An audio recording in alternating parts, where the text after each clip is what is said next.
Hello friends welcome back to my channel. केमन आछे सबाई? निश्चयई खूब भालो।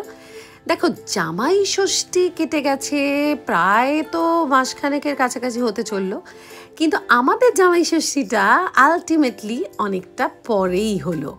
आसले जामाई षष्ठीर कन्सेप्टटा किरकम बोलो तो? जामाईदेर मंगल कामनाय मेयेर मायेरा माने शाशुड़ीरा এই ব্রতটা রেখে থাকেন। মানে ব্রত বলছি, এক সময় এটা ব্রত হিসেবেই পালন করা হতো। এখন মনে মনে থাকে একরাশ আশীর্বাদ, আর সেই সঙ্গে থাকে ভুরি ভোজের আয়োজন। যে আয়োজনটা উপলক্ষে একটু সবাই মিলে সুন্দর সময়কে নিজেদের জন্য সঞ্চয় করা হয়।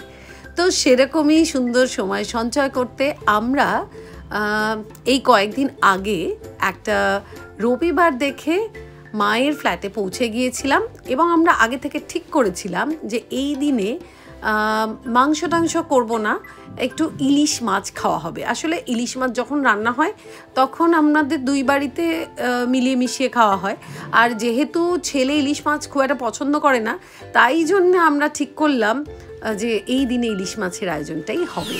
তারই নানা রকম আয়োজন।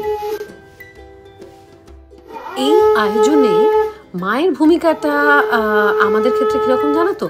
মা রান্নাবান্নার থেকে বেশি সাজাতে পছন্দ করে। মায়ের আসলে ইন্টেরিয়ারের ব্যাপারে ঝোঁকটা একটু বেশি, সাজগোজটা পছন্দ করে বেশি। মা মনে করে নিজের মন থেকে যদি সবটা সুন্দর দেখতে লাগে তাহলে এই ভাইবসটা ঈশ্বরের কাছে সব থেকে আগে পৌঁছয়, তো তাই ওই ভালো লাগাটা আর কি সঞ্চারিত হয় বেশি করে। সেরকমই আয়োজন করা হয়েছিল। রান্নাবান্নার দিকটা আমি আর মানি কিছুটা সামলে দিয়েছি মাকে, আর বাদবাকি এই সাজানো গোছানো এগুলো তো সব মায়ের দায়িত্ব, মায়ের কনসেপ্ট। একটু গুছিয়ে সাজিয়ে খেতে দিতে ভালোবাসে। আবার সেই সঙ্গে দেখো না পাখার হাওয়া, আমাকে বারবার করে বলে দিয়েছিল আমি কিন্তু পাখার হাওয়া করবো।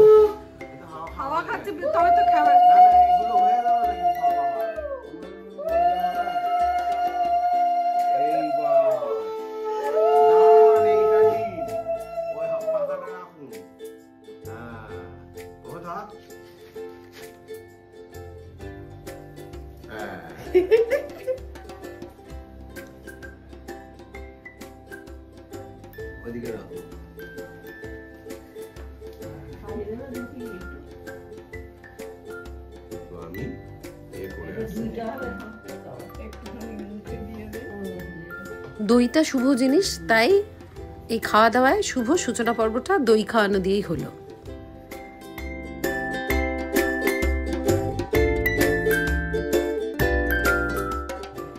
কি কি রান্না হয়েছে? যদিও মাংস করতে চেয়েছিল, কিন্তু এবেলার জন্য মাংসটা বারণ করেছি। ইলিশ মাছ যখন হচ্ছে সাপটে পুরো ইলিশ মাছ দিয়ে এই হলো 5 রকম ভাজা। ও বাবা, এর মধ্যে তো গোলাপের পাপড়ি পড়ে গেছে। উচ্ছে ভাজা, পটল ভাজা, কুমড়ো ভাজা, বেগুন ভাজা, ইলিশ মাছ ভাজা তেল দিয়ে। আচ্ছা, এবার এসে একটু এই তেলটা দিয়ে দিই ওর পাতে। এদিকে হয়েছে ভেজ ডাল, ইলিশ মাছের ভাপা, ইলিশ মাছের মাথা দিয়ে টক। ও বাদ দিয়ে দিয়েছি, এই তো ফেভারিট আইটেম, লেজা দিয়ে লতি, কচুর লতি হয়েছে ইলিশ মাছের লেজা দিয়ে। তার সঙ্গে আমসত্ব খেজুর দিয়ে চাটনিও হয়েছে টমেটোর, আর পাঁপড়। ওদিকে তো মিষ্টির এত বড় থালাটা, যেটা ওর খাওয়া বারণ, কিন্তু এটাই আমি খাবো, আমি খেতে দেবো না। ওখানে হচ্ছে এগুলো সব তুলে রাখো, এইটা খাবো। হ্যাঁ, এইগুলো খাবো বললে তো হবে না। চলো শুরু করো। খাওয়া দাওয়া পর্ব তো শুরু হয়ে গেল। শুধু জামাই নয়, মানে জামাইয়ের নামে ওই কি যেন বলে না, হাঁস টাস মেরে গোষ্ঠী শুদ্ধ খায়, তো আমরাও কবজি ডুবিয়েই খাওয়া দাওয়া সারলাম। সেসব আর দেখাচ্ছি না, ভিডিওটা এই পর্যন্তই রাখি। দেখা হবে পরের ভিডিওতে অন্য কোনো টপিকের সঙ্গে। ততক্ষণ সবাই খুব ভালো থেকো, কাছের মানুষদের সবাই খুব ভালো রেখো। আজ তাহলে টাটা।